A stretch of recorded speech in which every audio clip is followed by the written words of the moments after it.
চলে যাব এখান থেকে, কেউ থাকবে না। যিনি থাকার উনি যখন থাকেন নাই, কারো কাছে মালাকুল মউত অনুমতি নিয়ে আসে নাই, আসবে না। শুধু একজন মুহাম্মদুর রাসূলুল্লাহ সাল্লাল্লাহু আলাইহি ওয়াসাল্লামের কাছে মালাকুল মউত যখন আসছেন, তো আল্লাহ বলছে বন্ধুর কাছে অনুমতি নিয়ে ঢুকবে, অনুমতি দিলে ঢুকবে, নাইলে ফিরে আসবে।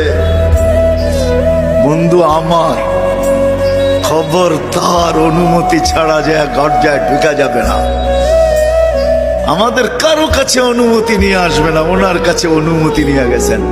তারপরও বলছে শোনো, ঢুকার অনুমতি দিলেই কিন্তু হাত রাইখা দিবা না, আবার অনুমতি নিবা, রাখবা কি রাখবা না। বন্ধু যদি হা বলে তো রাইখো, যদি না বলে তো চলে আইসো। না বন্ধু আমার, কার বন্ধু?